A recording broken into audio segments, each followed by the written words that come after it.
এটা ব্যর্থতাই, যেহেতু ট্রাক ওখানে চলাচল করাটা উচিত ছিল না। প্রথম দায়ী হলো অথর্ব একটা উপদেষ্টার যোগ্যতা নাই স্বরাষ্ট্রমন্ত্রী হওয়ার। স্বরাষ্ট্র উপদেষ্টা বুড়ো ভাম, এই স্ত্রী রাখার সক্ষমতা রাখে না, এ রাষ্ট্র রাখবে কোথেকে? দর্শক মন্ডলী, মাঝরাতে সচিবালয়ে আগুন এবং সেই আগুন নেভাতে গিয়ে রাস্তায় ট্রাকের চাপায় ফায়ার ফাইটার নিহত। বিষয়টি স্বরাষ্ট্র মন্ত্রণালয়ে যে স্বরাষ্ট্র উপদেষ্টা আছে তিনি তার নিজের ব্যর্থতা স্বীকার করেছে, আর সেখানেই খেপে গেছে একজন সাধারণ জনগণ। দর্শক মন্ডলী, আজকের এই ভিডিওতে সেই সাধারণ জনগণের কথা শোনাবো।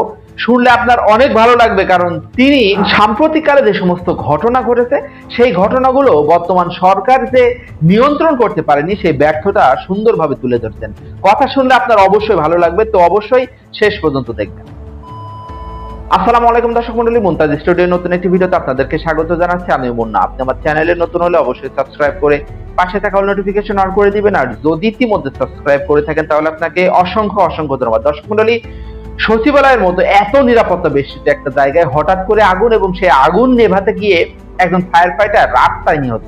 ব্যাপারটি সন্দেহজনক এবং এটা এই সচিবালয়ে আগুনটা অনেকে পূর্ব পরিকল্পিত বলছে এবং পতিত যে সরকার ছিল আওয়ামী লীগ সরকার, সেই সরকারের দোষরাই মূলত এটা করেছে বলে অনেকে মত দিচ্ছে। তো এই ঘটনার ব্যর্থতার দায় কিন্তু বর্তমান সরকারের উপরে বর্তায়।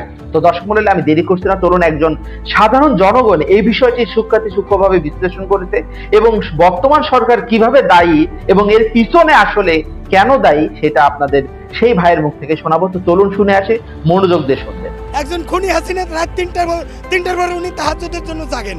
তো জাগার পরে কি তাহাজ্জুদ পড়েন এই জাতি জানে উনি কোন ধরনের তাহাজ্জুদ পড়েন। আগুনটা কি ওই আল্লাহর ফেরেশতারা এসে ধরাইছে নাকি জিনে? তো প্রথম দায়ী হলো অথর্ব একটা উপদেষ্টা। আপনি আবার মাই ঘুরাই নিয়েন না, এই উপদেষ্টার যোগ্যতা নাই স্বরাষ্ট্রমন্ত্রী হওয়ার। স্বরাষ্ট্র উপদেষ্টা বুড়ো ভাম, এই স্ত্রী রাখার সক্ষমতা রাখে না, এ রাষ্ট্র রাখবে কোথেকে? আসিফ নজরুল সে ছাত্রীদের সাথে প্রেম করতে করতে তার আর এই আইন নিয়ে ঘাটাঘাটির সময় নাই। ম্যাডাম, অঙ্ক খুব সহজ। আমি এটা, আপনি হয়তো আমাকে পছন্দ করবেন না সাক্ষাৎকার নিতে। আমি ছোট করে বলি যে এই বঙ্গ মার্কেট আপনার পিছনেই, এটা এখান থেকে 2-1 মিনিটের রাস্তা। রাত 3টার পরে সেখানে আগুন ধরে।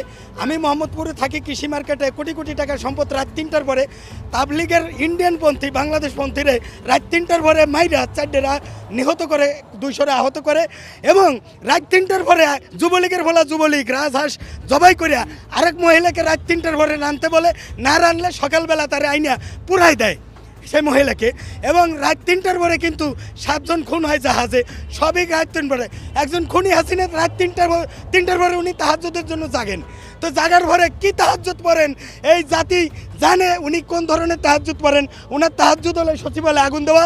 এখানে মিনিমাম 10 কোটি টাকা কোনো আওয়ামী লীগের দোসরকে দেওয়া হয়েছে রয়ের মাধ্যমে, যে তুই সারা জীবনে পাবি কত 1,50,00,000, আর তুই 10 কোটি পাবি, তোর চাকরি বাকরির দরকার নাই, তুই এখানে এই কামটা করে দে, হাসিনাও ফিরে আসুক, হ্যাঁ, রাজার মেয়ে রাজা আবার জনগণরা দিবে সাজা। এই হলো শেখ হাসিনার প্ল্যান। আর কিছু বলতে চাই না। এখানে আমি এখনও ঢুকতে পারবো না। আমি তো দূরের কথা, আপনি বিশাল বড় সাংবাদিক, আপনিও ঢুকতে পারবেন না। তাহলে এখানে আগুনটা ধরে লোকেটা, আগুনটা কি ওই আল্লাহর ফেরেশতারা এসে ধরাইছে নাকি জিনে? নাকি এখানে কারা ধরাইছে? এখানে আওয়ামী লীগের টাকা খাইতে খাইতে খাইতে খাইতে যারা এখন ডাইন হাত দিয়ে বাম হাত দিয়ে সিগনেচার করে খাইতে পারে না, সমস্যা হয়, নাহিদরা বাধা দেয়। এখন এই জন্য প্রথম দায়ী হলো অথর্ব একটা উপদেষ্টা। আপনি আবার মাই ঘুরাই নিয়েন না, এই উপদেষ্টার যোগ্যতা নাই স্বরাষ্ট্রমন্ত্রী হওয়ার, উপদেষ্টা হওয়ার। আমাকে যদি স্বরাষ্ট্র উপদেষ্টা করা হয়, আমি 3 দিনে বাংলাদেশকে দেখাই দেবো যে কাকে বলে উপদেষ্টা, স্বরাষ্ট্র উপদেষ্টা।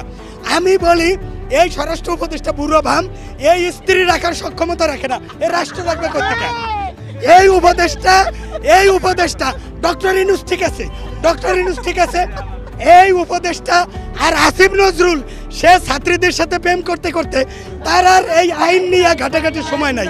এদের পদস্থ আরেকটা আছে শয়তান ফারুকি, এরা দিয়ে প্রেম করাইতে মজা হয়। এই জন্য এই ফারুকি এদের উপদেষ্টা না হওয়া পর্যন্ত আগুন সব জায়গায় ধরবে, টিভি সেন্টারেও ধরবে। আমি প্রতিবাদ জানাই, এই উপদেষ্টাদের পদত্যাগ চাই, নতুন উপদেষ্টা করা হোক এবং এখানে জুলাই যোদ্ধাদেরকে দিয়ে তদন্ত। তো দর্শক মন্ডলী, আপনারা সম্পূর্ণ কথা শুনলেন। আসলে স্বরাষ্ট্র উপদেষ্টাকে এই ভাই কেন ধুয়ে দিল বলুন তো? কারণ স্বরাষ্ট্র উপদেষ্টা নিজেই স্বীকার করেছে যে ফায়ার ফাইটার যে নিহতের ঘটনা ঘটেছে এটার জন্য মূলত তিনি এবং তার মন্ত্রণালয় দায়ী। কারণ ওই সময় ফায়ার ফাইটাররা আগুন নেভাতে যাবে, তাহলে রাস্তায় কেন যান চলবে? সেই যানের চাকায় পিষ্ট হয়ে একজন মারা যাবে, অবশ্যই দায়বর্তা। এবং হঠাৎ করে এই ধরনের আগুন লাগাটা কোনো শুভ লক্ষণ হতে পারে না, এটা অশনি সংকেত। তো দর্শক মণ্ডলী, চলুন সেই স্বরাষ্ট্র উপদেষ্টাকে বললো একটু শুনে আসি। যে এটা ব্যর্থতেই, যেহেতু ট্রাক ওখানে চলাচল করাটা উচিত ছিল না, আল্লাহ তাকে শহীদের মর্যাদা দান করবেন। সে কর্তব্যরত অবস্থায় সে চলে গেছেন। সিলেটে তার পোস্টিং ছিল, কিছুদিন আগে সে ঢাকা পোস্টিং হয়ে আসছে। তো দর্শক বন্ধুরা, আপনারা সম্পূর্ণ কথা শুনলেন। এখন মেইন কথা হচ্ছে যে এই যে সচিবালয়ের মতো এত নিরাপত্তা বেষ্টিত স্থানে হঠাৎ করে আগুন লাগলো, এবং এক জায়গায় নয়, সচিবালয়ের একটা বিল্ডিং এর দুই পাশে দুই জায়গায় আগুন লাগলো, এটা অবশ্য সন্দেহ জাগায়। এবং অনেকে বলছে এটা পূর্ব পরিকল্পিত, কারণ সচিবালয় থেকে আস্তে আস্তে কিন্তু বিভিন্ন ধরনের দুর্নীতির তথ্য প্রকাশ করার জন্য তারা তদন্ত শুরু করে দিয়েছিল, আর এখনই এই ধরনের ঘটনা ঘটলো।